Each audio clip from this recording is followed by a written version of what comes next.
శ్రీరాముడి వంశమైన ఇక్ష్వాకు వంశం యొక్క వంశవృక్షాన్ని చూద్దాం. బ్రహ్మకుమారుడు మరీచి, మరీచి కుమారుడు కాశ్యపుడు, కాశ్యపుని కుమారుడు సూర్యుడు, సూర్యుని కుమారుడు మనువు, మనువు కుమారుడు ఇక్ష్వాకుడు, ఇక్ష్వాకుడు అయోధ్యకు మొదటి రాజు.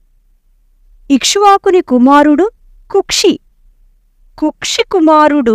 వికుక్షి, వికుక్షి కుమారుడు బాణుడు, బాణుని కుమారుడు అనరణ్యుడు, అనరణ్యుడి కుమారుడు పృథువు,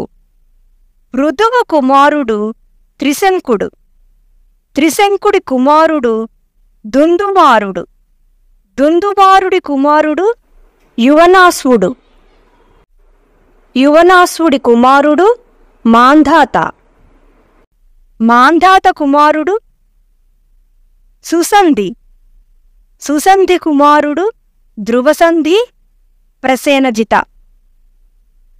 ధ్రువసంధి కుమారుడు భరతుడు, భరతుడి కుమారుడు అసితుడు, అసితుడి కుమారుడు సగరుడు, సగరుడి కుమారుడు అసమంజుడు, అసమంజుడి కుమారుడు అంశుమంతుడు, అంశుమంతుడి కుమారుడు దిలీపుడు, దిలీపుడి కుమారుడు భగీరథుడు, భగీరథుని కుమారుడు కకుత్సుడు, కకుత్సుడి కుమారుడు రఘువు, రఘువు కుమారుడు ప్రవృద్ధుడు, కల్మాషపాదుడు అని కూడా అంటారు. ప్రవృద్ధుడి కుమారుడు శంఖనుడు, శంఖనుడి కుమారుడు సుదర్శనుడు, సుదర్శనుడి కుమారుడు అగ్నివర్ణుడు, అగ్నివర్ణుడి కుమారుడు శ్రీఘ్రగుడు, శ్రీఘ్రగుడి కుమారుడు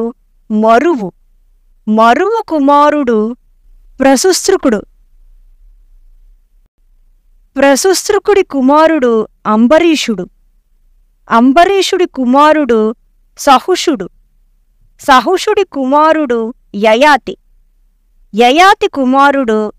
నాభాగుడు, నాభాగుడి కుమారుడు అజుడు, అజుడి కుమారుడు దశరథుడు, దశరథుని కుమారులు రామ లక్ష్మణ భరత శత్రుఘ్నులు.